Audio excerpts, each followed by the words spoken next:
Ok, hoy vamos a ver tumores, también vamos a ver ortopedia infantil, o sea, lesiones en los niños. Vamos a ver luxación congénita de cadera y también eh, alteraciones infecciosas a nivel de hueso y articulaciones. Y por último, me parece que también vamos a ver epicondilitis. Ok, son temas un poquito más sensibles que los otros, más relax. Entonces vamos a empezar con los tumores. Ok, en el caso de un tumor en cáncer, el objetivo siempre del tratamiento va a ser, bueno, lo que buscas siempre en cualquier tratamiento es curar la enfermedad. Hay veces que no se va a poder, como en algunos de estos casos que son oncológicos. Entonces lo que vas a hacer es controlarla nada más y tratar de disminuir la morbilidad y la mortalidad también de tu paciente. Siempre tienes que buscar aumentar la sobrevida y que esos años de vida que tenga de más tu paciente sean los de mejor calidad, ¿no? En lo que es tumores a nivel óseo y de partes blandas, para ubicarte, digamos, para mapear bien qué tipo de tumor es el que está presentando tu paciente, debes ver la edad, debes ver el sexo, porque hay eh, tumores de acuerdo, bueno, hay más frecuencia de tumores de acuerdo a cierta edad y de acuerdo a cierto sexo, entonces tienes que ubicar bien a tu paciente ahí. También tienes que ver las características de tu tumor, si es un solo tumor o si son múltiples tumores. También dónde está localizado, tanto a nivel del esqueleto, o sea, fémur, en tibia, digamos así, en los huesos, y también dentro del hueso, porque van a haber distintos tumores que prefieren localizarse, digamos, en la epífisis, otros en la metáfisis y otros en la diáfisis. Entonces, de acuerdo a eso, también pueden ir clasificando cada tumor y acercándose a su diagnóstico. Luego de que ya tengas la ubicación, tienes que ver la morfología de tu tumor. Hay algunos que tienen patrones destructivos óseos característicos que ya los vamos a ver. También tienes que ver la afección de las partes blandas. ¿Ok? Eso es básicamente cómo tendrían que ubicar un poquito su diagnóstico, ¿no? En tumores tienen dos tipos. Tienen grandes, dos grupos grandes. Tienen sus tumores benignos y tienen sus tumores malignos. ¿Ok? Los benignos, todos, por así decirlo, o casi todos, digamos, van a terminar en esto, en OMA, ¿ya? Entonces, cada vez que ustedes vean OMA, piensen en que es algo benigno. Y los malignos, como para lo que lo recuerden, igual, van a terminar ya no en OMA, sino en sarcoma. La mayoría, ¿no? Al momento de que ustedes nombran esos tumores de hueso o de tejidos blandos, el nombre se va a basar en, o sea, el prefijo, la parte de aquí, va a estar en base al tejido de donde proviene el tumor. Por ejemplo, si viene de hueso y es benigno, sería un osteoma. Si viene de hueso y es maligno, un osteosarcoma. Si viene de cartílago, vendría a ser condroma, y acá por acá tienen condrosarcoma. Si viene por ejemplo, de tejido fibroso y es maligno, fibrosarcoma. Si es benigno, fibroma, por ejemplo, ¿no? Y así. Los nombres van a venir de acuerdo al tejido donde proviene el tumor, ¿ya? Así que en esa parte es un poquito más sencillo. Dentro de los tumores benignos tienes clasificación de benigno inactivo, tienes benigno activo y tienes un benigno agresivo, ¿ok? Un benigno inactivo podría ser, bueno, un tumor que está ahí, pero que no genera nada de síntomas ni ningún malestar a tu paciente, ¿no? Un benigno activo ya podría ir generando un poquito más de síntomas y un benigno agresivo, mucho más. Los malignos, que son los que nacen ahí, digamos, puedes tener un tumor primario de hueso, ¿ok? Tienes los secundarios. Estos pueden, la característica de los secundarios es que tienen una fase transicional, o sea, podría ser un tumor benigno que se va a convertir en uno maligno. Ya, secundarios. Primario, tienes un tumor maligno, digamos, en tu hueso, viene del hueso, secundario tienes un tumor benigno que se puede convertir en maligno. Y tiende a ser el cáncer, bueno, el tumor primario está dentro, en otro órgano, por ejemplo, un cáncer de mama que ha metástasis del hueso, un cáncer de pulmón que también ha metástasis del hueso. Ya sería parte metastásico, ya no eh, eh, primario, ¿no? Luego tienes lesiones, tienes tanto como dijimos, benignas y malignas, los puedes clasificar de acuerdo, el nombre va de acuerdo al tejido donde provienen, pero tienes lesiones pseudotumorales, que son parecidas a los tumores, pero obviamente estas son benignas y no son tumores. Más son los quistes, los gangliones, los granulomas, las displasias, las miositis, no llegan a ser un tumor, o sea, no llegan a tener la composición que tienen los tumores, mucho menos van a ser malignos. ¿Ok? Luego también de lo que hablábamos, de acuerdo a la localización en el hueso, hay algunos que se van a encontrar en la diáfisis, como por ejemplo el osteomosteoide, la displasia osteofibrosa, digamos que esos se encuentran más en diáfisis, más los vas a encontrar en diáfisis. Si tú estás en diáfisis no vas a pensar en, no sé, un encondroma o un tumores desobligantes, no. Tendrías que pensar en alguno de estos, ¿no? Los que están más en la diáfisis. Luego tienes otros que van a estar más en la metafisis y aquí podrías encontrar el osteosarcoma, que este es súper importante, este es el que más hablan en sus clases. Eh, Quistes óseos simples, que son lesiones pseudotumorales, displasias fibrosas, fibrosarcomas, osteocondromas, todo esto a nivel de la metafisis. Y luego a nivel de la epífisis también tienes otros tipos de tumores, como el tumor de células gigantes, en caso de los adultos. ¿Ok? ¿Qué más? También hablamos de lo que es la edad. Vamos por aquí, por aquí, por aquí, por aquí, por aquí. Ahí está. Entonces, aquí está básicamente lo que les dije al inicio, lo de la clasificación, que tienen que ver si hay muchas o una sola lesión, y la predilección por el grupo de edad. Normal, si tú tienes a un paciente menor de 40 años, tú vas a sospechar de un tumor primario. Si tú tienes un paciente mayor de 40 años, de frente sospechas de una metástasis. Es por frecuencia, por epidemia. En menores de 20 años, es más frecuente, digamos, que ocurran estos tumores, ya que tienen mayor actividad en la fisis. La fisis es el cartílago de crecimiento ya. Entonces es más frecuente que tú veas por eso estos primarios de hueso y de tejidos blandos en jóvenes más que en los adultos. En los adultos ya vendría a ser más por metástasis óseas. Por ejemplo, acá vemos, en menores de 20 años piensas más en algo maligno y aquí está en frecuencia primero el sarcoma de Ewing y luego le sigue el osteosarcoma. De 20 a 40 años todavía estás dentro de la edad en la que puedes pensar en malignos, en tumores primarios y aquí tienes el osteosarcoma. Entonces, si juntas estos dos, en menores de 40 años, tu tumor más frecuente vendría a ser el osteosarcoma. ¿Ya? En mayores de 40 años, piensas igual si piensas en algo maligno, ya estarías pensando más en lo que es una metástasis. Ya no un tumor primario, ya no un osteosarcoma, un encondroma, ya no. Simplemente metástasis de algún otro tumor, de otra parte del cuerpo. También tienes que ver la localización, si está a nivel medular, por aquí, si está cortical, en la corteza, aquí, o si está a nivel yuxtacortical, como por ejemplo este. Tienes que ver también el plano longitudinal, que ya les dije, epífisis, metáfisis y diáfisis. ¿Por qué metáfisis está de rojito? Porque es donde más ocurren, donde más se sientan los tumores, digamos. ¿Por qué? Porque tienen que acordarse que en la metáfisis está la placa de crecimiento. Y bueno, hay como mayor recambio celular que está creciendo hueso ahí. Eso puede, y es más fácil, por ejemplo, que ese recambio se vaya a una metaplasia, luego una displasia y luego al tumor. Es el camino más o menos el que sí.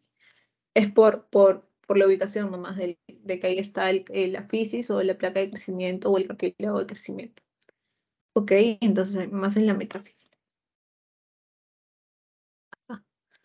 Luego tienen que ver el tamaño, el crecimiento y el borde. Y eso también te va a ayudar a definir si es benigno o si es maligno. Benignos son pequeñitos, menos de 6 centímetros, crecen de forma lenta y su borde puede ser definido, esclerótico y nítido. Un borde esclerótico es así, ay, blanquito como el de acá. Blanquito, blanquito. Eso es esclerótico. Luego tienes tus lesiones malignas, que ya son más grandes, más de 6 centímetros, crecen de manera rápida y es mal definido y no tiene márgenes. Tú no puedes ver ni dónde empieza ni dónde termina ese tumor. Para tu diagnóstico debes buscar la clínica. La clínica de los sarcomas, que son tumores óseos o de partes blandas, es básicamente dolor, tumor e impotencia funcional. Esas tres cosas. Dolor, tumor e impotencia funcional. ¿Ok? Le sacas su placa, es lo primero que tienes que hacer. Radiografía siempre en 2 planos. Ahí ves la ubicación del tumor, ves sus bordes para ver si es más algo maligno o benigno.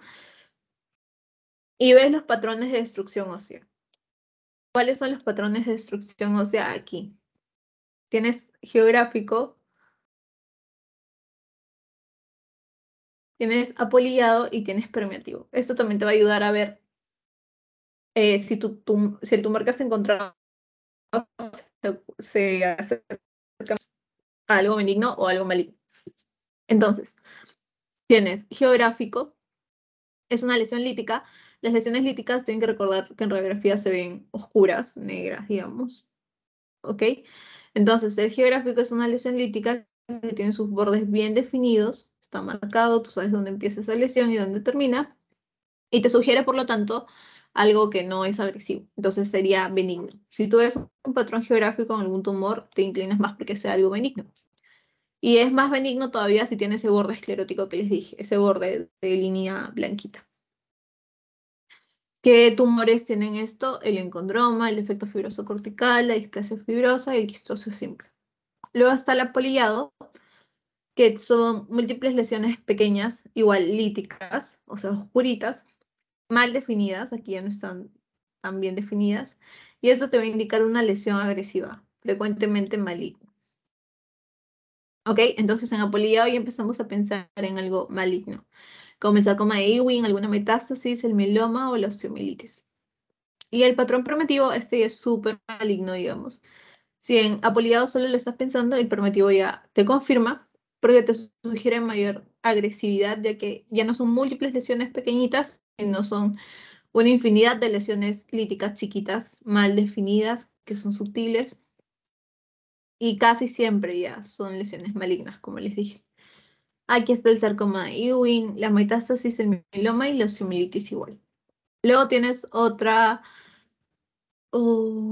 característica que observar, que es la reacción perióstica. Hay dos tipos de reacción perióstica, una continua y una interrumpida. ¿Ya?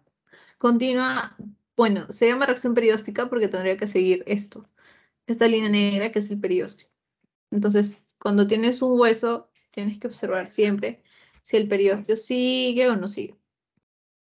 Entonces, si está continuo, sería una reacción perióstica continua y se llama unilamelar. Esto es más de benigno. Pero si en caso hay alguna interrupción, lo borré acá. Esto es más de benigno. Pero si en caso hay una interrupción, por ejemplo, estás acá, tratas de tu periósteo y de la nada sale algo acá. Ya, si hay alguna interrupción, ya es una reacción perióstica interrumpida. Y acá hay diferentes tipos. Tienes multilaminar o en hoja de cebolla, que te indica un sarcoma de Ewing, que es, tengo foto, que es así. Aquí está tu hueso, bueno, el periósteo, lo estamos mostrando, y aquí se va a presentar así, como una sombrita. Obviamente es una lesión que no tiene la misma densidad del hueso. Ya se va a ver un poquito más clarito, no, más gris, más opaco, pero es así. Y muchas rayitas así. como que salen como sombra, como una pelucita así por fuera del periósteo. Esa es la hinojo de cebolla. Esta es característica del sarcoma de Ewing. Por eso en eso les va a ayudar a reconocer todo esto, todas estas características, para acercarse más a su diagnóstico. Luego tienes una especulada paralela, que son múltiples rayitas así en paralelo. Luego tienes una compleja en sol naciente, que es típica del osteosarcoma, que es la de aquí. No son múltiples líneas paralelas como la especulada en paralela, sino hacen la simulación de un rayo de sol. Y luego tienes una que se llama triángulo de Cotman, que igual es del osteosarcoma. Y es esta. Tú sigues tu periósteo y aquí hay algo que se sale, que es como un triangulito, que es la reacción perióstica en triángulo de Cotman. Luego tienes para ver la matriz ósea, ¿ya? Hay 3 tipos de matriz, que te voy a poner aquí. Aquí ya, matriz. Tienes matriz osteoide, tienes matriz fibrosa y tienes matriz encondral. Ok, también son características del tumor. La osteoide la vas a ver literal como el huesito, ok, como el hueso. La matriz fibrosa la vas a ver como la imagen de vidrio esmerilado, la que ven en el pulmón, algo así, igual dentro del hueso. Y la matriz encondral se ve como un patrón más o menos algodonoso. Podría ser esto, una matriz encondral, la de aquí. Ven que esto parece un algodoncito ya, pero tendría que verse, digamos, dentro aquí del hueso. Estamos hablando de la matriz ósea, ¿no? ¿Listo? Igual hay imagen de matriz acá, me parece. Acá está, matriz encondral, algodonosa. Aquí, dentro del huesito. Esa es la matriz, también lo pueden diferenciar. Y luego tienes que ver la extensión de tu tumor, ¿no? Puedes pedir tomografía también, sí, puedes pedir PET scan para hacer tu seguimiento, puedes pedir resonancia, puedes pedir gammagrafía para ver alguna metástasis y otros exámenes de laboratorio que te pueden ayudar. Lo principal, al menos para discernir benigno o maligno, te va a ayudar mucho tu radiografía. La estadificación, tienes que ver el grado histológico mediante una biopsia dirigida. Tienes benigno, tienes baja malignidad o un tumor de alta malignidad. El tamaño lo ves mediante tomografía de resonancia magnética. Ahí puedes ver si tu tumor es intracapsular, si está dentro de una capsulita que lo recubre, si es intracapsular pero la capsulita está abierta, o si es extracapsular, que ya está en todos lados, digamos, se salió de su cápsula. Y las metástasis la puedes examinar con tomografía y gamografía. De acuerdo a esto, tú sacas tu estadio, que si recuerdan era el famosísimo TNM, pero aquí en sarcomas o tumores óseos y de partes blandas, le agregas el G, que es el grado histológico, que lo ves mediante la biopsia. Y listo, de acuerdo a eso, tú estadificas tu tumor. Estadificas el cáncer. ¿Ok? En lo que es tratamiento, para tratamiento van a necesitar no solo un médico, sino un equipo multidisciplinario para hacer tu tratamiento. El principal es quirúrgico, puede ser intralesional, puede ser una resección marginal por los bordes, puede ser una resección ampliada 2 centímetros de la cápsula, eso quiere decir que tú tienes acá tu tumor, mides 2 centímetros y por aquí lo quitas, ¿no? Dejas 2 centímetros de borde alrededor. O puede ser una resección radical o una cirugía de conservación. Una resección radical sería amputar, ¿no?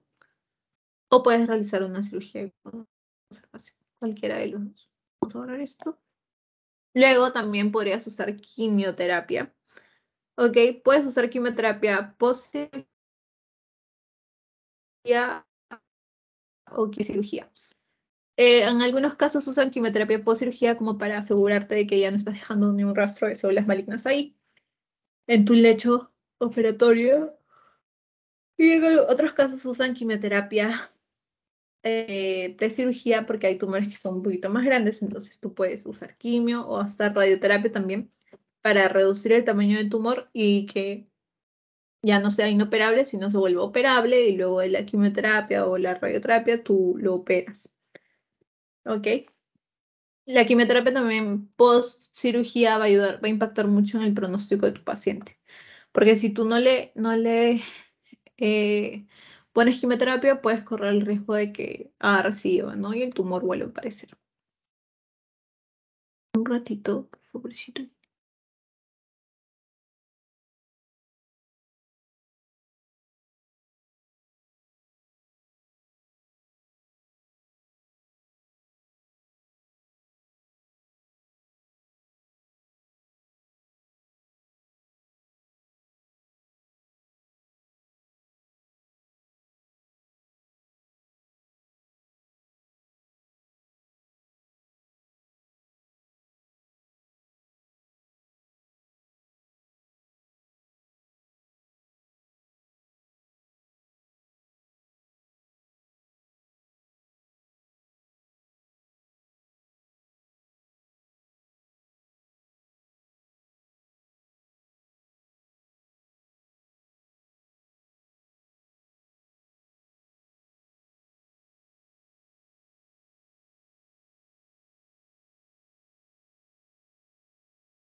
Tengo que hacer un depósito, lo siento. Mm, ya.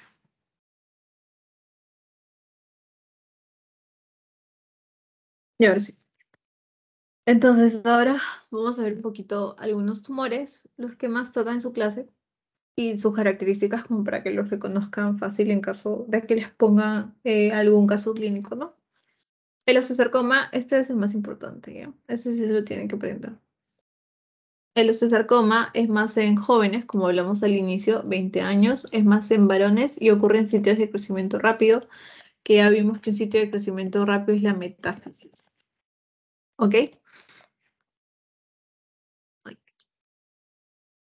¿Qué clínica te puede dar el osteosarcoma? Tu paciente va a venir con dolor progresivo. Puede referirte también que es un dolor nocturno. ¿Ok? Y como características vamos a tener esta lesión en la metáfisis metafisaria. Puede ser que hayan, voy a ponerlo todo de corrido, ¿ya? Pero son tres. Lesión metafisaria, pueden haber lesiones salteadas, o sea, en el mismo hueso, una arriba, otra abajito, otra más y así. Lesiones salteadas y su famosa reacción perióstica, que habíamos dicho que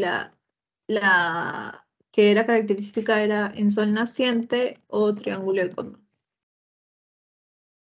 Ustedes en su pregunta ven sol naciente o triángulo de Codman, es más probable que sea un osteosarcoma. Ese es un osteosarcoma primario. También puede existir uno secundario a distintas patologías, como la enfermedad de Payet, a la radiación, a una osteomielitis crónica, a procesos benignos, a infartos o una osteogénesis imperfecta. Luego tienes tu condrosarcoma, que igual es de 40 a 60 años más los primarios, y de 20 a 40 años más los secundarios. ¿Ok? ¿Dónde se localiza más tu condrosarcoma? Proximal. Epífisis, digamos, ¿no? Más a nivel proximal. De ahí es más en varones. ¿Y qué clínica te podría dar? Aparte de la clínica que ya les dije, esa triada de dolor, tumor e impotencia funcional que te dan casi todos los sarcomas, ¿ya? Tienes dolor progresivo, pero esta es una patología de evolución lenta. Tienes la masa y normalmente es un hallazgo incidental. ¿Ok? Un hallazgo incidental es lo que tú no estás buscando, pero de la nada, pum, lo encuentras. ¿Ok? Secundario, el tipo secundario, contra el sarcoma secundario, puede ser lesión por una lesión preexistente en el cartílago, ¿ya? Características, tiene esta matriz algodonosa que les enseñé con un moteado central. Y este está acá. Acá vemos el osteosarcoma, porque acá está la lesión en triángulo de Codman, está periosto normal, normal, normal, se sale el triangulito, listo. Y aquí está periosto normal y acá está la reacción en sol naciente. Listo, osteosarcoma. De ahí tienes condrosarcoma. Matriz algodonosa, todo esto parece un algodón con un moteado central. Dentro del algodón, digamos, ustedes ven como lesiones líticas, un poquito más oscuritas. Tienes otras lesiones como el quiste óseo simple, el osteocondroma, encondroma, osteomucioide, estas ya son más benignas, ¿ya? Así que vamos a pasar al sarcoma de Ewing. Igual es en jóvenes de 5 a 25 años y el sarcoma de Ewing se va a localizar en diáfisis, metáfisis, ¿ok? Es más en varones y aquí es característico que tiene fiebre. Como clínica puede presentar fiebre, eritema, edema y flogosis. Y hasta puede elevarte los leucocitos. Entonces tú podrías confundirte y estar pensando en una osteomielitis, ¿no? En lugar de pensar en un sarcoma Ewing. La diferencia obviamente es que va a estar en la radiografía, ¿no? Que vas a encontrar un tumor. ¿Ok? También, así como te eleva los leucocitos, puede elevarte PCR y BCG, proteína C reactiva y velocidad de cimentación globular, que ustedes ya saben que son marcadores de inflamación, que generalmente se elevan cuando hay alguna infección. Ya, pero es un sarcoma de Ewing. ¿Cómo lo vas a encontrar? ¿Cómo lo vas a diferenciar? Porque esa es una lesión destructiva y aficiaria. Y tienes tu reacción perióstica en piel de cebolla, que les dije también. Cebolla. En piel de cebolla. ¿Ok? Puede ocurrir en huesos planos y hay un raro compromiso de gran parte del hueso. Generalmente no compromete todo el hueso, ¿ya? Lo característico, su reacción periódica en piel de cebolla. Luego tienes tus tumores de células gigantes, es un tumor agresivo local benigno intermedio. Va a tener como característica la imagen geográfica, el patrón geográfico, que habíamos dicho que era benigno, bien definido, no invade partes blandas, y va a tener una clasificación que son los grados de Campanacci. Un estadio 1 inactivo, un estadio 2 activo, pero intracompartimental. Ya actúa como un sarcoma, o sea, como un tumor maligno. Puede hasta dar metástasis y puede malignizarse el tumor de células gigantes, ¿ya? Por eso se llama agresivo local. O es un benigno intermedio, porque puede pasar a ser un tumor maligno. O también puede tomar un comportamiento de un tumor maligno, ¿ya? El tratamiento 1 y 2, Campanacci 1 y 2, cirugía.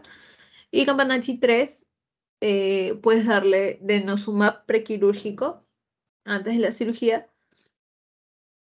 Si ves cambios ya, le aplicas su cirugía y si no ves ningún cambio o ves que tu tumor ya tú no lo puedes sacar, es irresecable, le das denosumab nomás por siempre, ¿no? ¿Ok? Este es sarcoma Ewing. Acá está la reacción en piel, en capas de cebolla, ¿ven? Como unas laminitas alrededor del periósteo. Sarcoma de Ewing. Y al costadito está el tumor de células gigantes. Ay, no. De células gigantes. ¿Ok? Ok. Luego vamos a tener las metástasis. Hay metástasis líticas y escleróticas. Lo lítico, acuérdense, es así, como más oscurito, más negrito, radiolúcido. Y lo esclerótico es más brillante, blanco, radiopaco, ¿no? Entonces, las lesiones líticas van a provenir de tumores como tumores renales, tumores del riñón, tumores del pulmón y tumores de la tiroides. Y tus lesiones escleróticas van a provenir de tumores de próstata y mama. En general, ¿qué tumores hacen más metástasis al hueso? La próstata en primer lugar, luego le sigue el pulmón y luego la mama. Eso es frecuencia, ¿ya? Frecuencia. ¿Ok?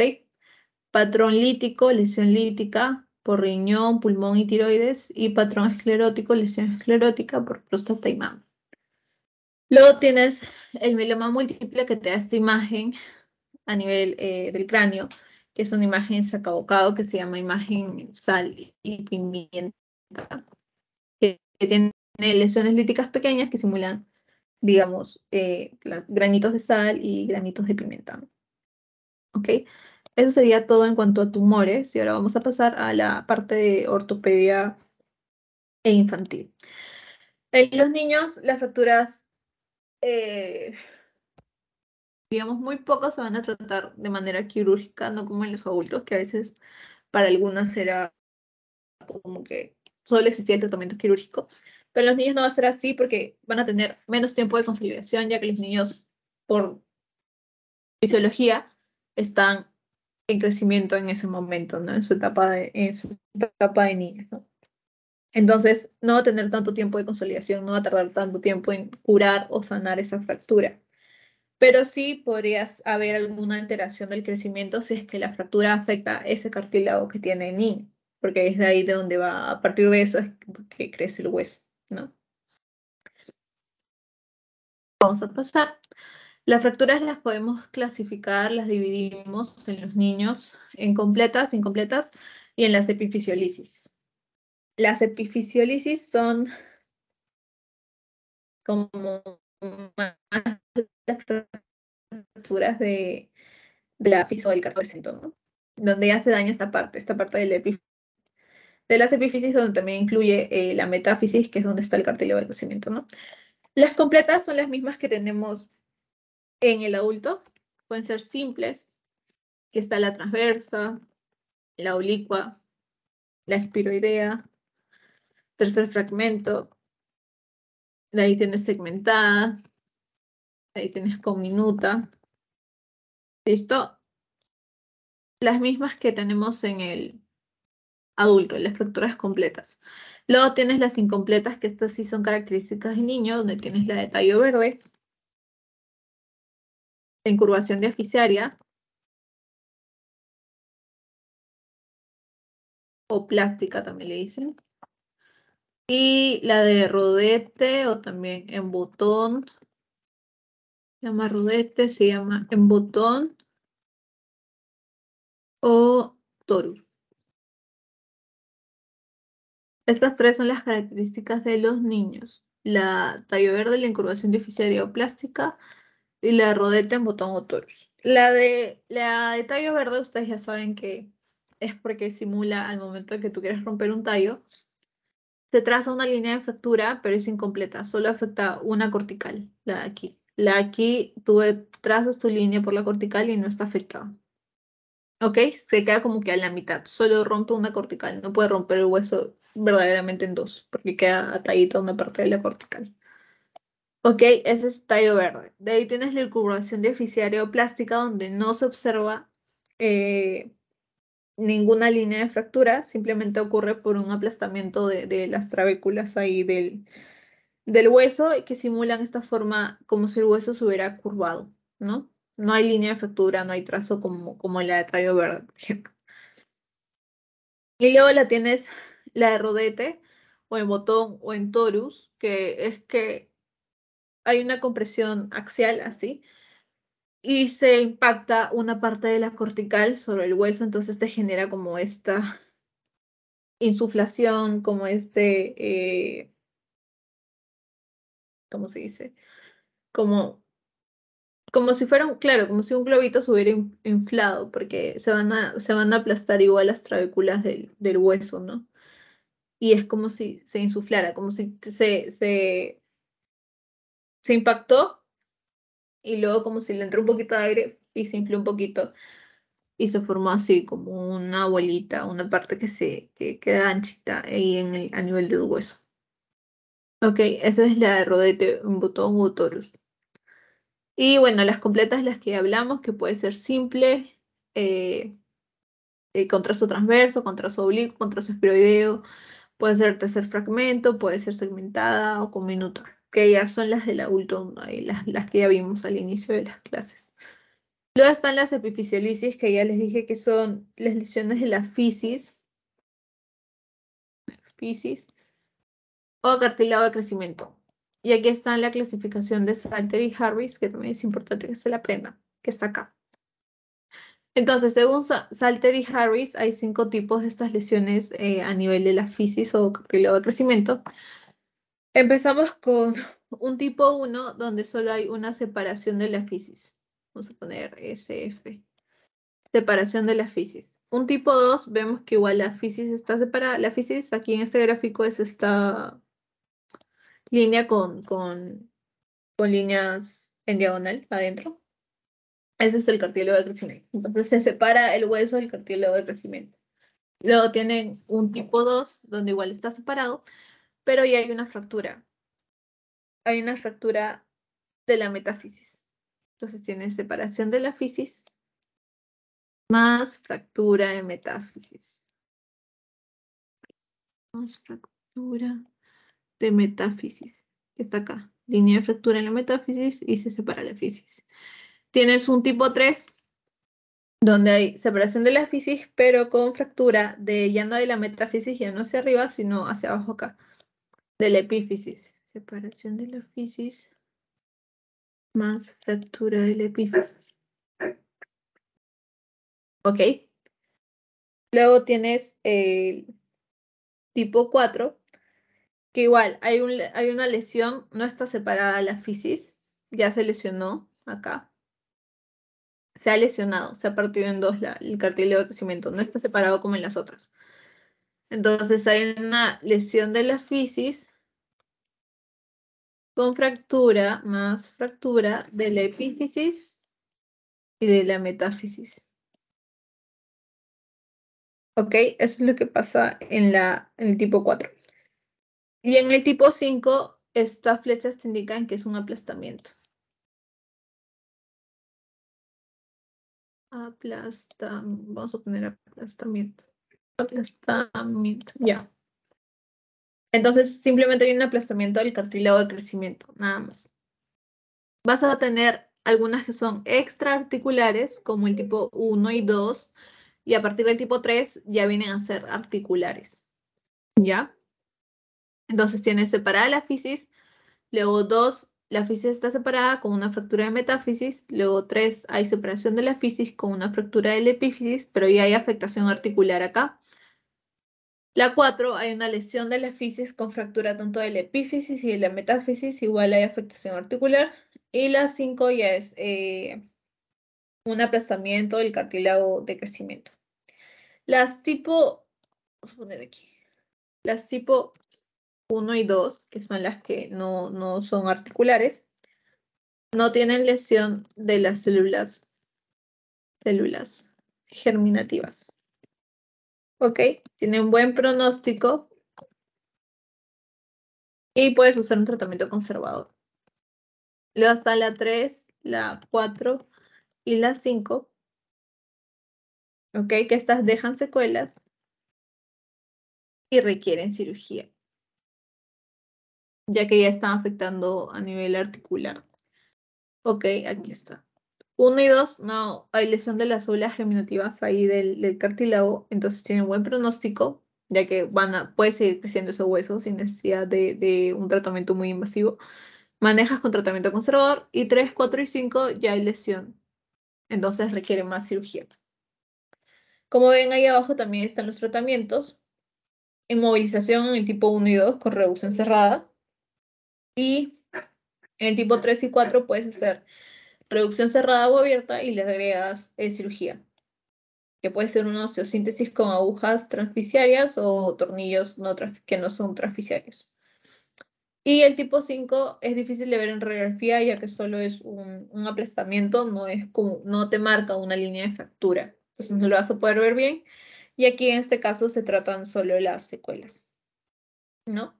Tienes síntomas clínica. Está la deformación, la movilidad normal, el crujido, la crepitación. También puedes tener, obviamente tienes el dolor, ya está la disfunción. Acá están tus 3D: dolor, deformidad y disfunción. Crujido, crepitación también son típicos de fractura. De ahí puedes tener algunas otras lesiones que no son tanto de fractura, que más es por el trauma, ya saben, equimosis, alguna tumefacción, ¿ok? la hinchazón, pero no es clínica determinante de fractura, ¿no? El diagnóstico pide una radiología comparativa de ambos miembros, ¿sí? Tanto de ambos lados, pues, ¿no? Derecho e izquierdo. Obviamente en ambas incidencias también. Tratamiento puede ser tratamiento farmacológico para el dolor. De ahí haces una reducción con anestesia y una osteoclastia.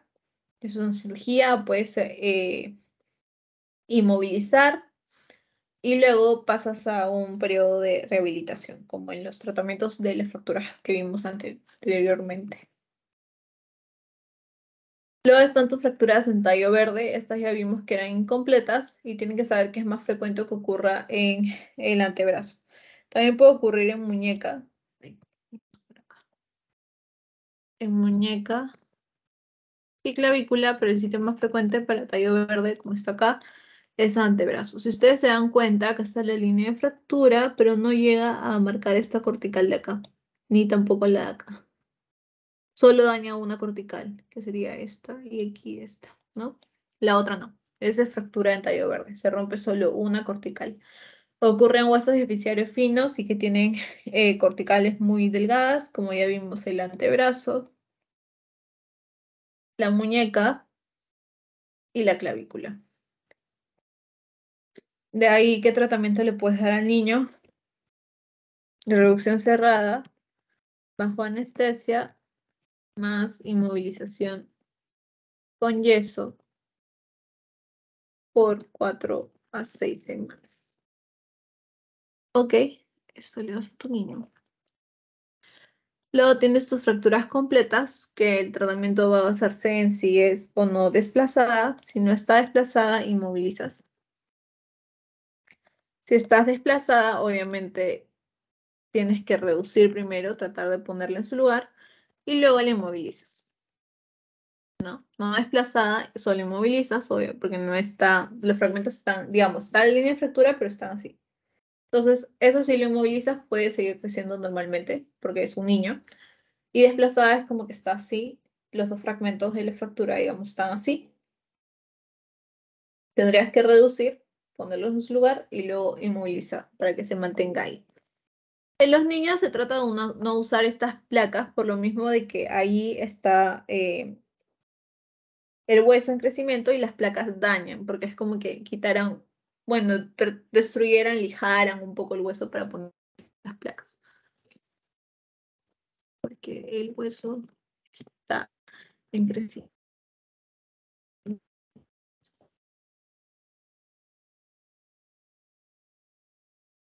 Ok, listo. Vamos a pasar a pronunciar doloroso apodo de niñera, ¿no? Que ocurre en los niños. Aquí está. Ocurre más en los niños de 2 a 6 años y es una subluxación de la cabeza radial. La cabeza radial se sale de la articulación, ¿ok? Es una subluxación, nada más, una pérdida de la congruencia articular. ¿Qué clínica es esta? Dolor e impotencia funcional del antebrazo en prono. Tu paciente, este es prono, ¿no? Así, y este es supino. Entonces, así, tu paciente no puede estar así. ¿Ok? ¿Por qué ocurre esto? Porque se llama codo de muñeca, porque hay veces en que estaban caminando, digamos, dos personas con un niño, y a veces como que se quiere colgar, entonces tú lo jalas y el niño está así, ¿no? Con su brazo así. Al momento de hacer este movimiento de que lo está jalando, pues se puede luxar la cabeza radial. Como, bueno, las niñeras cuidan a los niños mientras juegan. Si lo jalas hacia tu niño de un brazo nada más, es que puedes ocasionar esto. ¿Ok? Como es una luxación, lo único que tienes que hacer es reducir, volver, poner la cabeza de radio en su lugar. Para la reducción hay dos maniobras, está la de pronación forzada y la supinación y flexión, ¿ok? Entonces tu paciente, el niñito va a venir con mucho dolor, pero tú lo vas a reducir y apenas lo reduces, va a recuperar la función y se va a pasar el dolor. O sea, va a poder volver a su posición prona, supina, la posición que quiera y ya no va a tener dolor, pues por eso lo va a poder hacer. No hay necesidad de que inmovilices con yeso. Vamos a poner aquí, no yeso. No es necesario. ¿Ya? Eso ya queda bien reducido cuando tú haces la maniobra, ¿no? No hay necesidad de que uses yeso. Podrías utilizar un cabestrillo, sí, pero no es que sea muy, muy, muy necesario. ¿Ya? Entonces, tienes primero la depronación forzada. Agarras al codo de tu niño así. Ok. Sí. Un dedo gordito acá y otro dedo. Bueno, creo que así. Debería agarrar con mi otra mano. Pero ya, bueno, es así. Agarras tu pulgar el pulgar va sobre la cabeza del radio. Obviamente no lo voy a poder hacer porque este es mi brazo. Pero es más o menos así. ¿Entiendes? Ya, el pulgar va sobre la cabeza del radio. ¿Ok? Rotas de manera interna el antebrazo y al mismo tiempo que con la otra mano, ¿no? Rotas de manera interna el antebrazo y al mismo tiempo lo extiendes, ¿ok? Y con la mano que está agarrando la cabeza del radio presionas y es ahí que vuelve a su lugar la cabeza del radio. Luego está la de supinación y flexión, que del mismo modo tienes aquí con una mano agarrada la cabeza del radio, el codo, y con la otra mano estás agarrando la mano del niño. Lo que vas a hacer es jalar y rotar, pero hacia afuera, ya no hacia adentro. Por eso se llama supinación y flexión. Porque vas a hacer el movimiento de supinación. Al niño lo tienes en prono y le vas a hacer supinar, pero al mismo tiempo de que estás jalando, estás traccionando hacia afuera. ¿Ok? Luego vas a hacerlo supinar, así, lo tienes así, y le haces flexionar el codo. ¿Ok? Igual, siempre presionando la cabeza del radio, y es ahí que vuelve el radio a su lugar. ¿Listo? Eso sería ortopedia infantil. Ahora vamos con la luxación congénita de cadera. ¿Ok? Ustedes ya saben que la luxación es la pérdida de contacto entre dos superficies articulares, como hemos visto el acetábulo y sí, el acetábulo y la cabeza del fémur, ¿no? En el nivel de la pierna. ¿Ok? Cuando tú le dices luxación congénita, simula como si tu cadera como si tu cadera ya viniera luxada desde que nace, o sea, desde antes de nacer, el bebito ya tiene la cadera luxada. Pero eso no es lo que pasa.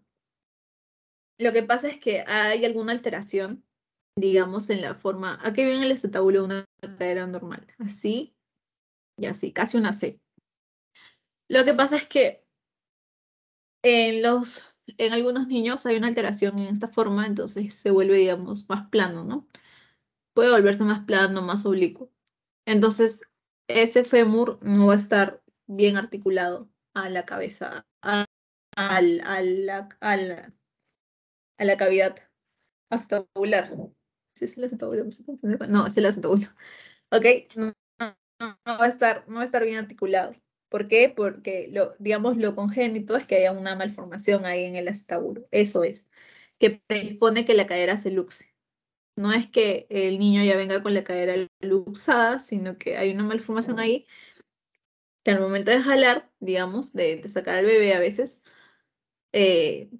hace que el fémur se luxe, salga de ahí, que la cabeza del fémur salga de ahí. ¿Ok? Entonces lo que existe es una displasia de cadera, un cambio aquí a nivel del acetábulo, una alteración morfológica que va a predisponer a la luxación y a la inestabilidad de la cadera. Ocurre más en sexo femenino, ya saben que el acetábulo puede estar plano, ya no está sin curva, está plano o puede estar oblicuo, ¿ya? Y permite que esa cabeza salga de su lugar y se luxe. Ocurre más en sexo femenino, en raza blanca y más en la cadera izquierda. También puede estar en la derecha o puede hasta incluso ser bilateral. ¿Cómo haces? Primero, la etiología es idiopática. Como factores de riesgo, tener otros familiares con displasia de cadera, sexo femenino, ya vimos. Primogénito, un nacimiento podálico, ya que al momento de maniobrar pueden luxar ahí la cadera. Un parto gemelar, tortícolis congénita y metatarsoducto congénito y el oligodramioso. Ok, ahora sí, ¿cómo hacen su diagnóstico? Tienes varios tiempos, digamos, para hacer el diagnóstico. Puede ser tu paciente de recién nacido hasta 28 días de vida, puedes aplicar las maniobras clínicas en un examen clínico, que son la ortolani y la de Barlow, como lo ven aquí. La ortolani, tú agarras las rodillas del bebé y las empiezas a separar. O sea, como que alejas, abduces la cadera. Estás agarrando las rodillas, abres cadera. Ok, y la abres. Entonces lo que va a pasar es que la cabeza que estaba acá afuera, como le van ahí, entra. Al momento que tú abduces, que abres la cadera, simple. Eso genera un chasquido, un sonido, bueno, un chasquido, perdón, palpable. Lo palpas ahí, lo vas a sentir. Y eso es bueno, da positivo a displasia cadera, ¿no? Mediante la maniobra de Ortolani. En la maniobra de Ortolani, caer hacia afuera. Ok, caer hacia afuera y la cabeza del fémur entra. Eso es lo que pasa. Tú mandas tu cadera hacia afuera y la cabeza del fémur entra. Luego está la maniobra de Barlow. Ok, que se dan cuenta que la cabeza como que sí está en el acetábulo, ¿no? Agarras las dos rodillas de tu bebé y lo que tú haces es meter la cadera hacia adentro y la cabeza del fémur sale al revés, ¿ok? En Barlow meten la cadera y la cabeza del fémur sale, ¿ok? O sea, la cabeza del fémur si sale, tú ya sabes que es una cabeza luxable. Y al dejar de presionar, aquí también presionas, o sea, metes hacia adentro la cadera, presionas, la cabeza del fémur sale. Si tú dejas de presionar, de ejercer presión ahí a ese nivel de la rodilla, la cabeza del fémur vuelve a su lugar. ¿Ok? Se reduce de manera espontánea. Ese es un signo de Barlow positivo y también te indica displasia de cadera. Mediante estos dos, cuando tu bebé es recién nacido, ¿ok? O sea, hasta los 28 días de vida. Hay otros signos que puedes examinar, sí, como la simetría de pliegues, pero no es tan importante.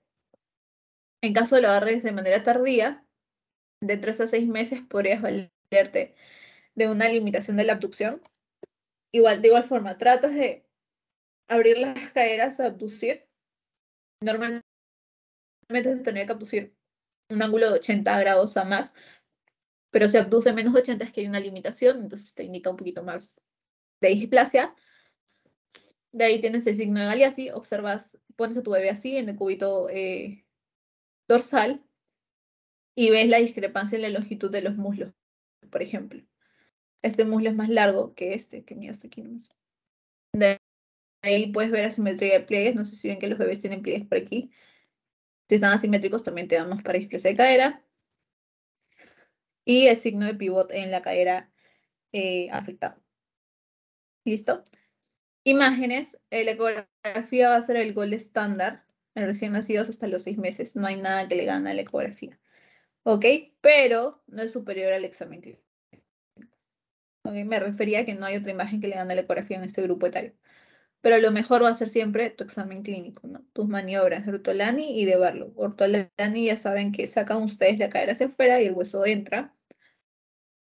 Y en Barlow ustedes aducen, rotan de manera interna, acercan la cadera, presionan y la cabeza del fémur se luxa. Es como si ustedes mismos estuvieran provocando la luxación, algo así. Y en el momento de que sueltan, ya se reduce de manera espontánea. Entonces, la ecografía es el primer examen de imagen diagnóstico que te va a servir. No supera la clínica, pero es el mejor.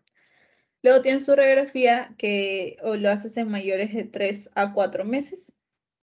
En la radiografía tendrían que observar estas líneas que se marcan a nivel de la cadera. Ay, Dios. Acá. Tienes una línea horizontal o de Hilgen-Reiner, que está aquí.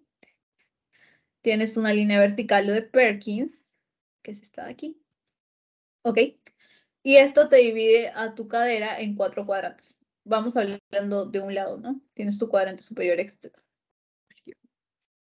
Cuadrante superior externo, cuadrante superior interno, cuadrante inferior externo y cuadrante inferior interno. ¿Ok? Del otro lado tienes lo mismo, ¿no? Pero digamos, uno es derecho, un lado es derecho y el otro lado es izquierdo, ¿no? ¿Qué es lo normal? Lo normal es que la cabeza del fémur esté en el cuadrante inferior interno, aquí. Como lo ven aquí, este circulito, esto es normal, esto está bien. Cabeza femoral en cuadrante inferior interno. Luego tienes, si está subluxada, la cabeza va a aparecer aquí, en el cuadrante inferior externo, subluxada. Pero si ya está luxada, la cabeza aparece o aquí en el superior externo o aquí en el superior interno, donde nada que ver, no tendría que estar. Por ejemplo, si vemos la del otro lado, que ya es una cadera luxada, ya estaría, bueno, aquí en este caso está en el cuadrante inferior externo, ¿no? Pero está yéndose más para el superior. Entonces, podríamos decir que es una cadera luxada, ¿ok? Subluxada o luxada. ¿Listo? Y también tienes que observar el arco de Shenton, que es este, que pasa por la cabeza del acetábulo, perdón, por el acetábulo. Ese sería normal, ¿no? Ok, este sería normal. Pero si este arco se rompe o está interrumpido, te indica luxación. Ok, tienes arco de Shenton normal, es una cadera normal, pero si el arco de Shenton se interrumpe, ya vendría a ser una luxación. Esto ya lo deben haber visto también en diagnóstico por imágenes, me parece. ¿Ok? El arco de Shenton, díjelo mal porque hasta el acetábulo es una que ver. Es una línea que pasa por la parte interna, digamos, de la cabeza del fémur proximal. Pasa por esta parte interna y sigue con el borde interno de la rama iliopubiana. ¿Ok? Aquí está la parte del fémur interna. El arco de Shenton tendría que ir así. Pero si se dan cuenta, aquí ya está interrumpido. O sea, este arco está mal por el movimiento de la cadera. El arco de Shenton tendría que ser así, pero el hueso está por acá. Entonces te forma un arco medio raro, ¿no? Este no es. ¿Listo? Ese es el esquema de Ombedrane, me parece. Que hay a nivel de cadera. Lo que tienen que saber, luxada se va al cuadrante superior externo o inferior o superior interno y subluxada cuadrante inferior externo. Luego vamos a pasar al tratamiento que igual va por la edad de presentación de esto. Tienes una de recién nacido a 6 meses, te pone el arnés de Pavlik, se llama arnés de Pavlik. Ok, este arnés te ayuda a mantener las caderas en abducción, o sea, abiertas. ¿Listo? ¿Dónde está indicado? Vamos a poner indicaciones. Ok, una cadera reducible en un niño que no intenta pararse. También. Seguimiento le haces cada 1 a 2 semanas para imágenes y ajustes. Y dura hasta lograr la estabilidad de la cadera. Eso es lo que estás buscando tú. Y cuando logres, le agregas 3 meses adicionales. En total, aproximadamente son 6 meses de tratamiento con arnés de Pavlik. Luego pasamos a los de 6 meses al año, de 6 meses a un año. Aquí haces una reducción cerrada, más espica, que es como un tipo de yeso, ¿ya? Como un tipo de inmovilizador. ¿Ok? Una espica. Yeso en espica, creo que se llama. ¿Ok? Este indicado, pues, de 3 semanas del anterior.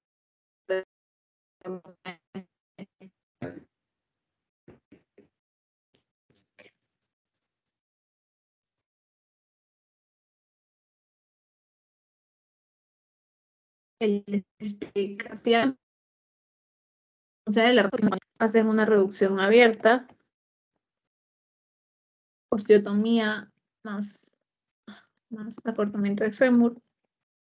También puedes hacer una acetabuloplastía, porque ya saben que el acetabulo es lo que está plano u oblicuo y no deja que se articule bien el hueso, entonces puedes tratar de arreglarlo.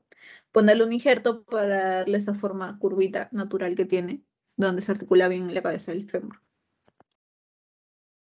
¿Ok? Y cuando ya son mayores, se espera a edad adulta. Puedes usar artrodesis, que es fijar la cadera. Eso es en jóvenes. O puedes usar artroplastía ya, prótesis, en adultos. ¿Ok? Entonces, si se dan cuenta, conforme avance la edad, conforme más tarde lo diagnostiques, más invasivo, perdón, es el tratamiento. Si vemos aquí, justo hay como una pirámide invertida acerca de esto. Hasta los 12 meses, ven, se puede hacer reducción cerrada. A partir del año ya empiezan los tratamientos un poquito más invasivos. Conforme aumenta la edad, aumenta la deformidad, entonces tienes que hacer un tratamiento más invasivo, ¿ya? Cirugía. Así que lo mejor sería diagnosticarlos aquí con nuestra clínica, cuando es recién nacido, hasta el año, ¿no? Ahora, las infecciones osteoarticulares. Vamos a ver.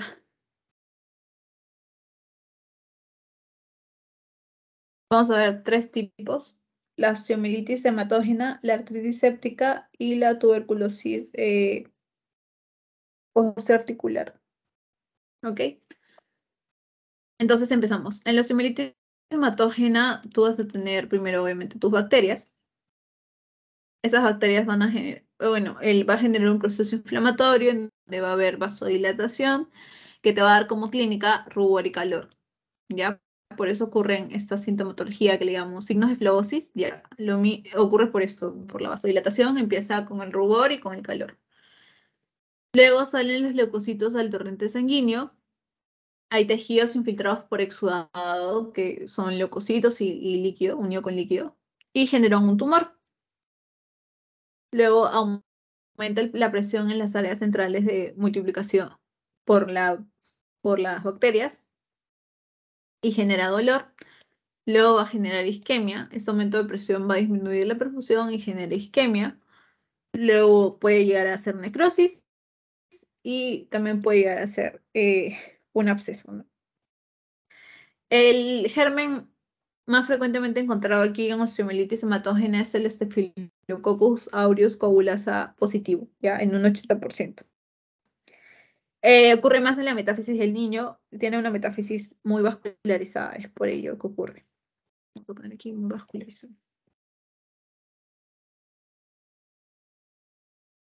Va a tener tres fases: una fase inicial, una fase intermedia y una fase crónica. La fase inicial es una fase inflamatoria, dura menos de 48 horas. Clínica, vas a tener tus signos locales. Signos locales inflamatorios. No hay necrosis todavía. De ahí vas a tener síntomas generales: fiebre, malestar general, ¿ok? Signos locales, no necrosis y tus síntomas generales. Y en la radiografía el hueso está normal, así que no es que puedas hacer el diagnóstico en esa fase, en la fase inicial. Pero podrías encontrar edema en el segundo, tercer o cuarto día. ¿Ok? Luego tienes la fase intermedia, donde ya se caracteriza porque se forma un absceso. En la fase inicial tú podrías usar antibióticos. Vamos adelantando el tratamiento. ¿Ok? En la fase intermedia ya se forma un absceso, entonces tu tratamiento no sería antibiótico, sino que haces con los abscesos normalmente drenaje quirúrgico. Ese sería tu tratamiento para tu absceso óseo. Se forma un absceso óseo, puede formarse un absceso en la metáfisis que luego va a perforar la cortical y pasarse al periósteo, y sería un absceso subperióstico, ¿ok? Como por ejemplo el periósteo es esta partecita. Este absceso que se forma aquí puede perforar la cortical y pasarse el periósteo. Y se forma el absceso subperióstico un poquito más grande. ¿Ok? En la radiografía ustedes pueden ver la refracción ósea y la separación del periósteo justo por este absceso.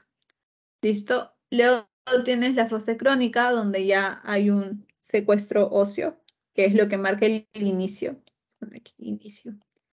Donde veas secuestro óseo es que inicia la fase crónica, ¿ok? Este absceso va a dañar lo que es la circulación endóstica. El absceso. Ya tenías antes. Ay, inicio. Vamos a borrar aquí. Ya, el absceso crece y puede dañar la circulación endóstica. Aquí. ¿Ok? El absceso daña la circulación endóstica, entonces priva de vascularización a la cortical, y entonces la cortical se muere. ¿Ok? Pero vimos que había un periósteo que se separa, que es lo que ves aquí en la radiografía en la fase anterior. Este periósteo que se separa va a envolver al secuestro óseo. ¿Qué es esto? ¿Ven? Aquí está, secuestro vascular. El absceso crece, se va al periósteo, ese periósteo se separa, y este periósteo va a envolver al secuestro avascular. El secuestro es simplemente como lo que quedó del hueso de la cortical, que no fue vascularizado porque el absceso, digamos, dañó ahí la vascularización. Ese es el secuestro óseo. Entonces el periósteo envuelve a este secuestro óseo que es avascular. Luego puede aparecer un involucro, que es que se forma nuevo hueso a partir del periósteo que resistió a esta infección, ¿no? ¿Ok? Acá no está el involucro. Pero puede haber un involucro que es que se forma nuevo hueso a partir del periósteo que está sano, digamos, porque si vimos solo había dañado la circulación endóstica, todavía no la perióstica. Entonces hay periósteo todavía sano y puede formarse un involucro. ¿Ok? Luego esto se puede llenar de pus y este pus puede escapar a las partes blandas e ir al exterior y formar esto, fístulas osteocutáneas. Entonces ustedes van a tener un secuestro óseo, que es esta parte de aquí, y en la radiografía van a ver al involucro envolviendo el secuestro, porque es la parte del periósteo vivo, digamos. Y las fístulas osteocutáneas se forman porque del secuestro salen, claro, aquí sale una descarga de pus que va hacia el exterior, entonces forma una fístula entre el hueso y la piel. ¿Ok? Entonces en la fase crónica van a tener secuestro óseo, involucro, fístulas osteocutáneas. Y en la radiografía van a poder observar el secuestro, que es radiopaco, y alrededor el involucro que envuelve el secuestro. En todas las fases van a poder, bueno, los exámenes que tienen que pedir son el hemograma, el hemocultivo y la velocidad de segmentación globular. ¿Ok? Ahora, el tratamiento va a cambiar de acuerdo a la fase en la que ustedes estén. Ya dijimos que en la fase inicial lo mejor es que tú uses tus antibióticos. Aquí se usa cloxacilina. Endovenosa se usa 20 miligramos por kilogramo por dosis. ¿Ok?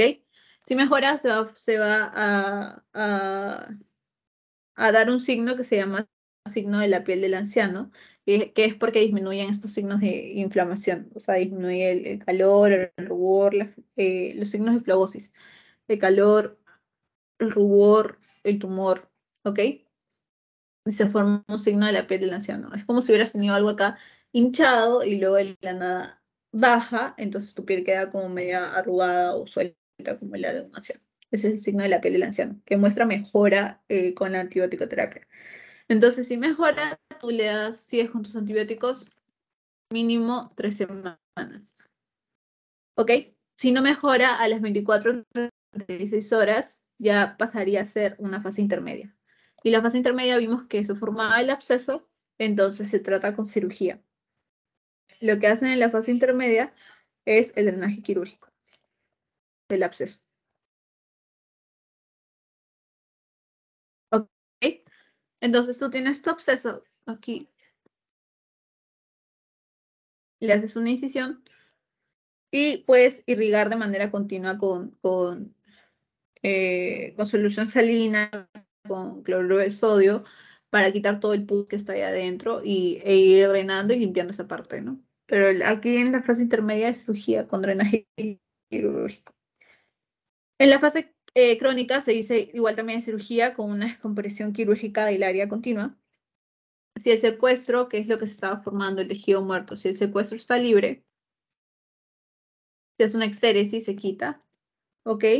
Pero si el secuestro está fijo, tienes que dejarlo ahí, ¿ok? Porque si está muy fijo y tú lo tratas de sacar o jalar, puedes generar una fractura patológica, ¿ok? Así que lo que tendrías que hacer es dejarlo ahí, esperar a que se forme el involucro, que ya vimos que era lo que rodeaba el secuestro, y luego sacar todo, ¿no? De una vez. La operación se llama secuestrectomía. ¿Sí? Ahora vamos a la artritis séptica, que es lo que quiero que vean aquí.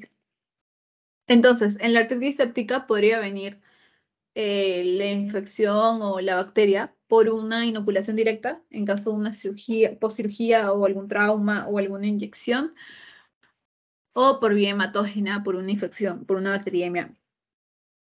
¿Ok? Esta afecta, llega la invasión bacteriana a la articulación, se genera un infiltrado de neutrófilos, que son los primeros que salen para atacar las infecciones cuando hay, ¿ok?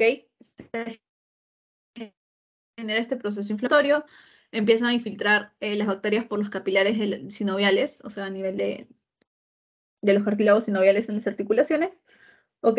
Estos capilares tienen la característica de que no tienen membrana basal, entonces todo puede pasar por ahí fácilmente. Invaden los capilares sinoviales, se adhieren al cartílago y se sigue un proceso inflamatorio ahí a nivel del cartílago. Ok, llegan controcitos, llegan macrófagos, llegan las proteasas y citocinas, y todo ese proceso inflamatorio colabora con la degradación del cartílago, que es lo que ocurre en la artritis séptica. Ok, en caso de los niños, es una emergencia.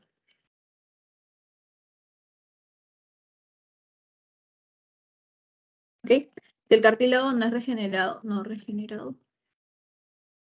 vamos a pasar a una destrucción progresiva. Ok, y se pierde la función. Esta artritis séptica puede ser causada por osteomielitis, afecta articulaciones con metáfisis intraarticular, son la cadera, el hombro, tobillo, rodilla principalmente. Como clínica, vamos a tener dolor en la ingle, cadera, muslo, rodilla, de acuerdo a la articulación afectada. Y en la articulación, signos de inflamación, tumefacción, calor, rubor, limitación funcional. ¿Ok? Y el paciente puede venir en posición antálgica, también presentar síntomas generales como fiebre, escalofríos. ¿Ok? Entonces, lo que básicamente se hace en la artritis séptica es pedir un estudio de líquido, ¿no? De líquido articular. ¿Ok? En el líquido, si encuentras más de 50.000 líquido sinovial, encuentras más de 50.000 leucocitos, te indica que estás hablando de una artritis séptica, ¿ok? Más de 50.000 leucocitos. También puedes pedir hemograma, velocidad de sedimentación globular, pides tu radiografía. En la radiografía puedes ver que aumentó las partes blandas, puedes ver también luxaciones o subluxaciones, producto de esta infección. En la gamografía vas a poder ver hipercaptación, se va a poner más negrito. Y luego haces tu punción articular, estudias el líquido, más de 50.000 leucocitos, te indica artritis séptica. Hay dos fases, una fase bacteriológica y una fase inmunológica. En la fase bacteriológica es donde vas a tener un exudado purulento con los leucocitos, o sea, producto todo de la inflamación van a haber enzimas y lisosimas condrolíticas que van a ir dañando poco a poco ese cartílago. Va a aumentar la presión articular, ¿ok? Eso hace que se altere la vascularización y puede generar necrosis por aumento de presión articular, ¿ok? Y luego hay un ablandamiento y un estiramiento a nivel de la cápsula articular, entonces esa cápsula ya no es dura, ya no sujeta lo que tiene que sujetar y puede producir luxaciones, ¿ok? Aquí se puede hacer un lavado articular con antibiótico-terapia. La antibiótico-terapia es la misma del- de la osteomielitis, la cloxacilina, igual, 20 miligramos por kilogramo. Y por 3 semanas. Endovenosa. ¿Listo? Luego tienes una fase inmunológica, el cartílago es avascular, hay mayor destrucción y puede llegar a la anquilosis. La anquilosis es la pérdida de la movilidad absoluta de la articulación. Pérdida de la movilidad absoluta de la articulación, anquilosis. El tratamiento puede derivarlo a una artrotomía. La artrotomía es digamos, un tratamiento que es mínimamente invasivo. Haces una incisión y luego puedes irrigar de manera continua, igual con solución salina, con cloruro de sodio, para quitar el pus y todo lo que está ahí contaminado dentro de la articulación, ¿no? Puedes dar antibiótico terapia, tienes que minimizar la destrucción inmunológica porque es ahí donde hay más destrucción y puede generarse la anquilosis. Si hay necrosis, no tienes que usar ortesis. Y en los adultos usas la artropunción, sacas el líquido, mandas a hacer un cultivo de líquido y de acuerdo al germen que se te haya aparecido ahí, antibiótico terapia. ¿Ok? Luego está la tuberculosis. Ah,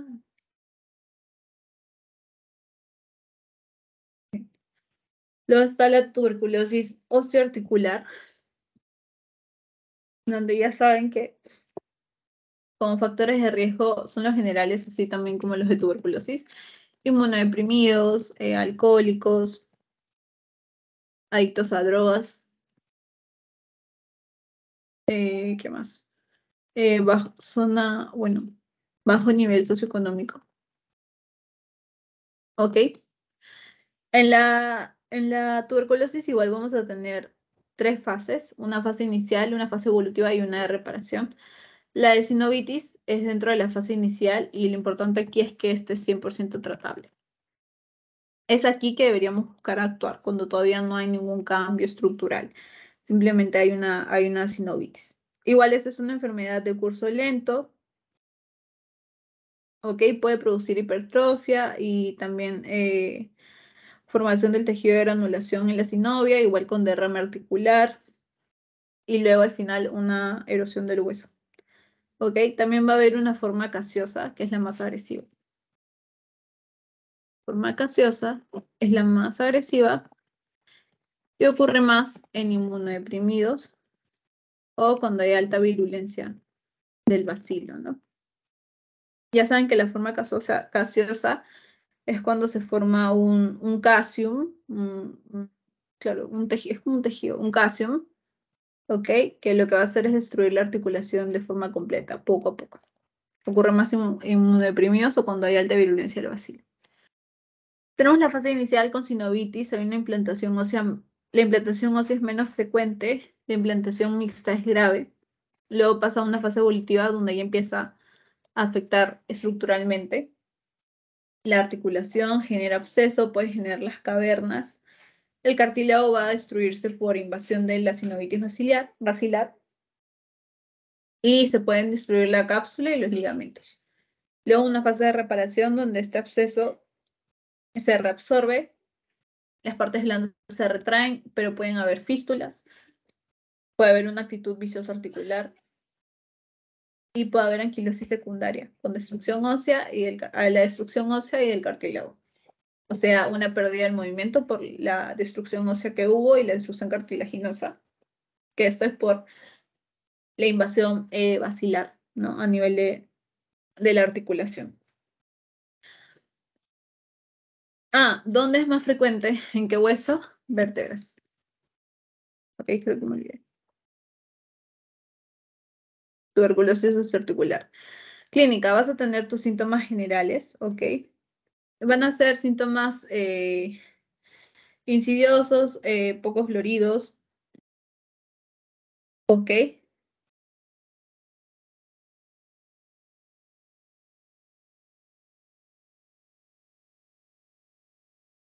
Los grupos más afectados van a ser los niños y eh, los jóvenes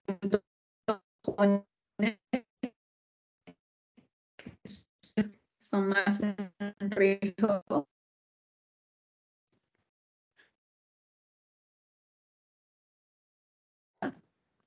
Y esa predominio nocturno. Esta era la característica de la dolor a predominio nocturno en el hueso espontáneo que aumenta con la carga y ese predominio nocturno. También puede aumentar el volumen en la articulación que está afectando, puede haber fístulas cutáneas, atrofia y contractura muscular y claudicación. Las articulaciones que se comprometen más es la columna, más a nivel dorsal. Acuérdense del mal de Pot, ¿ok? De ahí también puede ser la cadera, la rodilla, la articulación sacroiliaca, el tarso, el carpo también, ¿ok? Acá están. Vamos a ponerlo acá. Lo más comprometida es esto, las columnas, las vértebras a nivel dorsal. De ahí pueden ser, ya les dije, tarso, carpo, sacroiliaca, cadera, rodilla, ¿ok? Pero las más comunes es la columna. La parte de la columna dorsal y recuerden el mal que es donde afecta más, en la parte de la columna dorsal. ¿Ok? La radiología lo puedes usar como un método de imagen, como parte de tu diagnóstico. En una fase temprana va a estar normal. Luego de 30 días puedes pedir otra y empiezas a ver una disminución del espacio articular. Osteopenia, puedes ver aumento de las partes blandas si se borran los bordes articulares. ¿Ok? Pero tu diagnóstico definitivo te lo da el cultivo. Beca, obviamente, el líquido sinovial, ¿no? Pero el problema con este cultivo es que demora 60 días. Pero ese es el que te da el diagnóstico definitivo siempre, el cultivo. El pronóstico es una enfermedad grave que tiene larga duración y las articulaciones van a curar con rigidez y con anquilosis, o sea, con pérdida de la movilidad. Y van a estar rígidas también. El tratamiento, reposo relativo absoluto, puedes inmovilizar la articulación con los diferentes yesos, de acuerdo a dónde está ubicado. Braquiopalmar, muslopedio, de acuerdo a, a qué articulación está afectada. ¿Ok? De ahí puedes usar tus fármacos antituberculosos, tu régimen de rifapicina, isoniazida, piracinamida y etambutol. ¿Ok? El normal, en una fase de sinovitis. Por eso esta es la 100% tratable con medicamentos antituberculosos nada más. Y la parte quirúrgica, en caso sean lesiones masivas, puedes hacer un lavado quirúrgico, drenas los abscesos que hayan, quitas el tejido necrótico, quitas el calcium, que era la lesión más agresiva. Luego, si hay lesiones crónicas que tienen secuelas, tratas las secuelas con artrodesis, ¿ok? Y cuando hay anquilosis de varios años, ya podrías hacer una artroplasia total para mejorar la movilidad ahí a ese nivel, porque ya no hay movilidad. Ahora sí, terminamos con esto y pasamos a la epicondilitis. Vamos a terminar rapidito. Ok, entonces, para la epicondilitis, tanto lateral como medial, tienen que recordar la articulación del codo, ¿no? Aquí, en el codo tienes, bueno, a nivel del húmero, tenías dos cóndilos. Tenías un epicóndilo medial y dos cóndilos, y sobre los cóndilos, los epicóndilos, ¿no? Es tu hueso. ¿Ya? Ese es el húmero. Digamos, tenían cóndilos y tenían aquí epicóndilos. Tienes uno medial y tienes uno lateral. El medial también se llama tróclea. Y el lateral es simplemente epicóndilo lateral, ¿no? ¿Ok? Dentro de cada uno de estos epicóndilos, las epicondilitis son patologías del tendón, son tendinopatías, ¿ya? En estos epicóndilos se insertaban un grupo de huesos, flexores de un lado y extensores del otro. Entonces, los flexores iban con la tróclea o la parte medial y los extensores iban con la parte lateral o el epicóndilo lateral. Entonces, tienes músculos epicondilios, que estos son los laterales, el segundo radial externo, el extensor común de los dedos, el extensor propio del meñique, el cubital posterior y el anconio. Estos 5 son extensores de la muñeca, ¿ok? Entonces, si tú tienes, y luego tienes los flexores de la muñeca. Los flexores están el pronado redondo, el palmar mayor, el menor, el cubital anterior y el flexor común superficial de los dedos. ¿Ok? Cuando tú tengas epicondilitis son patologías del tendón, tienes que acordarte de qué lado es nada más. Lateral se llama también codo del tenista y medial se llama también codo del golfista. Ya saben que medial afecta a la tróclea o epicóndilo medial, tróclea.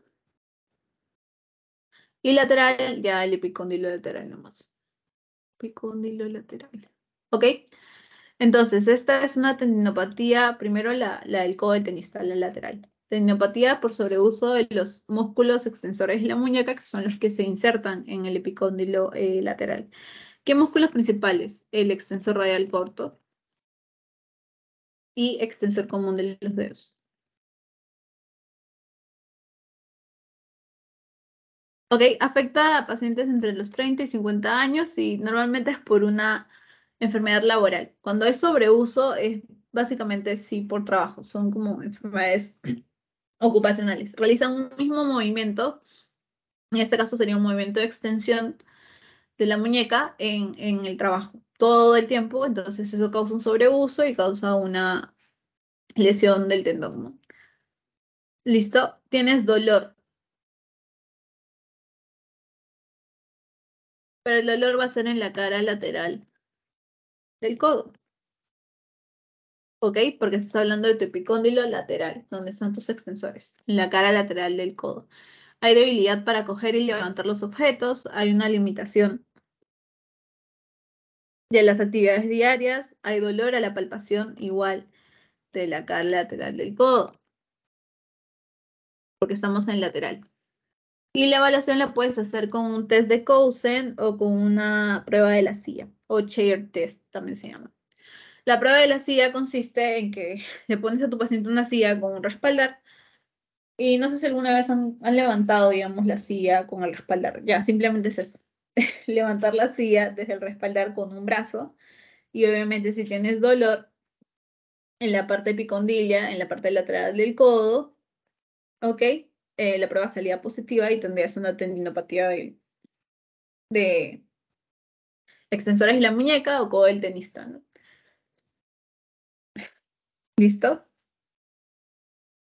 El otro, el test de Cousin, es que el evaluador, el examinador, tú, vas a tener que estabilizar el codo, vas a tener que tocar, mantener estable ahí a nivel del epicóndilo lateral. Luego, con el puño cerrado, el paciente lo que va a hacer es realizar una extensión mientras tú lo estás sujetando en contrarresistencia de la muñeca. ¿Ok? Si genera dolor aquí en el epicóndilo lateral, es que, bueno, sería positivo, ¿no? Para epicondilitis lateral o codo del tenista. ¿Ok? Entonces, test de Cousin, sujetas a tu paciente del epicóndilo lateral, él tiene el puño cerrado y luego genera una extensión de la muñeca contra resistencia. Si le duele a nivel del epicóndilo lateral, es positivo. La prueba de la silla es simplemente cargar la silla y si le duele a nivel del epicóndilo lateral, es positivo. Luego vamos a pasar de frente al medial, porque hay imágenes y tratamiento es casi lo mismo, ya en ambos. Entonces, aquí en el medial sería por una tendinopatía que afecta a los flexores, ¿no? A los flexores. Y aquí dentro de los flexores, los importantes son el pronado redondo y cubital anterior. Esto ocurre en gente un poquito más mayor, de 40 a 60 años, por trabajos manuales repetitivos y afecta a la extremidad dominante. Va a haber dolor e hiperalgesia en la cara medial del codo. El paciente va a perder la fuerza prensil de la mano, o sea, la fuerza en la que puede sujetar o hacer movimientos un poquito más finos, donde aprieta. Y tienes que evaluar también el nervio cubital lesionado. Esta va a ser característica, ¿no? Porque puede haber nervio cubital atrapado. Entonces, tu paciente puede venir con lesión del nervio cubital. Ujú. Y vas a tener que, por eso es necesario evaluarlo. ¿Listo? Porque por este lado es que pasa. Luego, en lo que son las imágenes, podemos pedir radiografía, ecografía, resonancia, y en este caso que vemos el nervio cubital en medial, en la parte medial, la electromiografía, ¿no? Para ver bien lo del nervio. En la radiografía podrías ver depósitos de calcio, ¿ok? En la parte lateral, si es en caso del tenista, y en la parte medial, si es en caso del golfista, ¿ok? En la ecografía, tú ya sabes que puedes ver bien tejidos blandos, ¿ok? Te van a dar diferentes imágenes como para ver qué lesión tiene ese tendón. Por ejemplo, te puede dar una imagen anecoica, todo negro, si el tendón está roto, o una imagen hipoecoica, en caso sea solo una degeneración, o sea, con baja ecogenicidad, como medio gris, ¿ya? Pero en cambio anecoico es que ya hay un vacío, un hueco. Entonces ahí te das cuenta que está roto. Lo principal, obviamente, donde lo ves mejor, resonancia magnética en ambos, ¿no? Obviamente de un lado vas a ver medial y del otro lado vas a ver lateral. Este es el más importante. Aquí puedes ver desgarros parciales, puedes ver desgarros totales también del tendón, ¿ok? Este es lo más importante. Y en el caso del medial o del golfista, la electromiografía para que estudies al nervio cubital, ¿ok? En ambos, lo primero que tienes que hacer es usar tratamiento conservador. Agotas todas tus opciones porque son 1 millón de opciones con tratamiento conservador. El objetivo del tratamiento va a ser aliviar los síntomas de tu paciente, calmarles ese dolor que tienen, rehabilitar ese tendón que está patológico, prevenir que hayan recurrencias. ¿Ok? Y como les dije, lo principal es el conservador. Agotan todas sus opciones de conservador y podrían probar un quirúrgico si es que ninguno conservador funcionó. ¿Cuáles son las opciones del conservador? Reposo, mejorar el estilo de vida, evitar hacer esos movimientos que son los que causan dolor, el movimiento de sobreuso. Digamos, un tenista hace este movimiento, siempre jala, extiende la muñeca así, ¡tim! Entonces debería calmarse, reposar y tratar de evitar esos movimientos, no por un tiempo. AINES para el dolor, también ortesis. Existen ahora coderas del tenista, donde les puede ayudar, como que sujeta, aprieta esa parte, entonces ya disminuye, bueno, claro, produce lo que es la presión, entonces disminuye tensión en, al movimiento, entonces ya no duele mucho, porque es algo que te está sujetando, no es como si estuviera suelto, está como que ayudándote a realizar el movimiento, es la ortesis. En el caso de las coderas del tenista, son parte de las ortesis. De ahí tienes terapia física también, ¿ok? Igual, haces estiramientos de músculos extensores o de músculos flexores, según sea el caso de la patología, para que gane fuerza y potencia muscular. De ahí tienes ondas de choque. Las ondas de choque hay estimulación a la producción de colágeno. Por lo tanto, hay regeneración de tendón. Regeneración del tendón por las ondas de choque. Acupuntura. Aquí actúa a nivel central, estimula los centros nerviosos, van a liberar endorfinas y se disminuye el dolor, o sea, es como un analgésico la acupuntura. De ahí tienes la toxina botulínica, que paraliza los músculos del antebrazo y disminuye la tensión del tendón. Ok, y tienes también el láser. El láser también te va a ayudar a producir cartílago y regenerar el tendón. Vamos a poner regenerar tendón. Ok, entonces estos son los tratamientos médicos que pueden probar antes de pasarse a una cirugía. En ambos casos, tanto en lateral como en medial. ¿Ok? Es lo mismo, solo que obviamente aplicarían uno para un lado medial y el otro para el lado lateral, nada más, pero en general es igual, ¿ya? Si en caso tú ya aplicaste todos esos tratamientos y no mejora, ya tendrías que usar cirugía, ¿ya? Solo en caso de que no mejore con el tratamiento médico.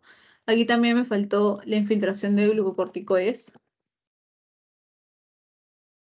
Pero lo malo aquí es que los glicocorticoides van a disminuir la proliferación de los tenocitos, que son, digamos, las células de donde crecen los tendones. ¿Ok? Entonces es como si estuviera yendo en contra de la regeneración del tendón. Ese es su efecto adverso. ¿Ok? Y también hay terapia biológica, como la sangre autóloga, un plasma rico en plaquetas, las células madre, todo para regenerar el tendón. ¿Ok? Listo. Luego tenemos dos lesiones más, que son la tendinocinovitis de Carvalhin y el dedo en gatillo o resorte. La tendinocinovitis de Carvalhin, donde va a haber afectación, tendones, hay tendones del extensor corto y abductor largo del pulgar. ¿Ok? Esta es la primera corredera. Hay un engrosamiento del retináculo extensor de la muñeca. En la muñeca hay, bueno, una estructura que se llama retináculo extensor, por donde van pasando todos los músculos extensores, ¿no? De la muñeca. ¿Listo? Entonces, ese engrosamiento, ese retináculo se empieza a engrosar, crece la sinovia y genera un efecto constrictor, un efecto que aplasta, digamos, el tendón. Y al momento de que se genere el movimiento, va a generar dolor. ¿Ok? Ocurre más en mujeres mayores de 40 años, por movimientos repetitivos del pulgar, flexión y extensión del pulgar, y por maniobras repetitivas, como una desviación radial cubital. ¿Ok? Esto igual siempre es de acuerdo al trabajo, ¿no? De cada persona. En la clínica podemos tener dolor y edema del lado radial de la muñeca, ya que estamos hablando de tendones del pulgar, siempre el lado radial. Entonces va a haber dolor y edema ahí, va a haber dolor a la palpación.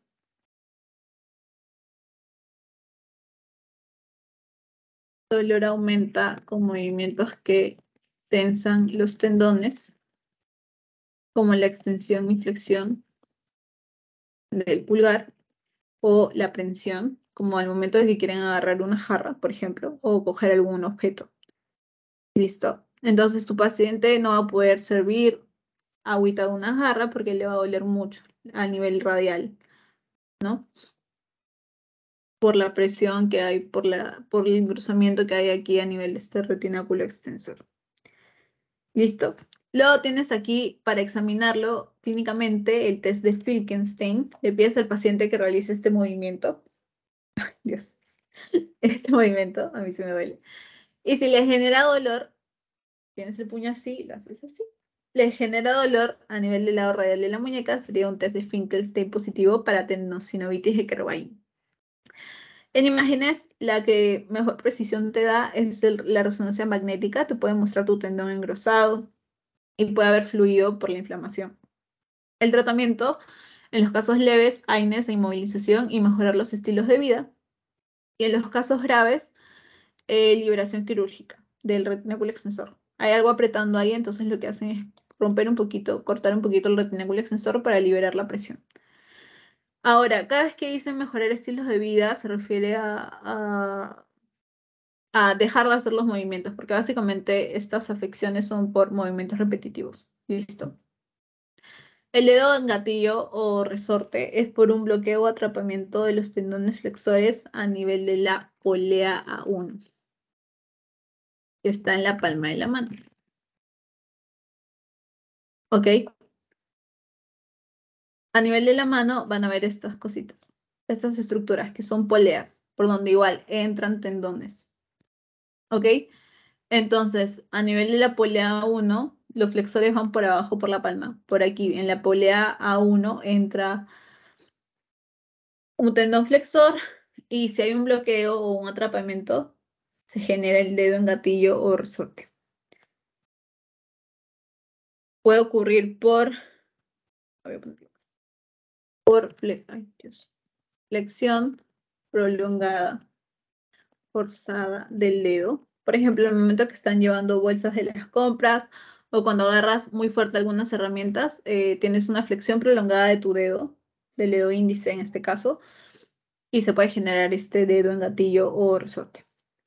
Los dedos que están involucrados, vamos a poner aquí, pulgar, medio, anular. De la mano general, anular.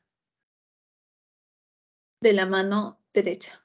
O bueno, de la mano dominante. Pulgar, medio. Ok. Clínica, dolor. Dolor progresivo, donde en la polea A1. A ese nivel, como está en la imagen, en la palma de la mano. También puede haber un nódulo, como ven en la imagen, nódulo blando palpable. Ok. Doloroso a la palpación profunda. Ok, y hay una sensación de que el dedo se traba con el movimiento. ¿Listo? Aquí. Entonces, a nivel de la polea 1 pueden ver un nódulo atrapado. Ya pueden palparlo al momento que hagan su examen clínico. Y bueno, les genera dolor a los pacientes al momento que hacen la palpación. Tratamientos conservadores, AINES o infiltración, y quirúrgico, una liberación percutánea o una liberación abierta. Al examen, ¿cómo pueden diagnosticarlo? Pueden pedir a su paciente que cierres con fuerza el puño y que a continuación luego extienda los dedos por completo, pero se va a generar como un resorte, como si se volviera a cerrar. ¿Ven? Yo puedo extender y dejarlo así, ¿no? Pero esas personas no van a poder, van a volver así. Ese es el examen, básicamente. Y listo, eso sería todo por hoy.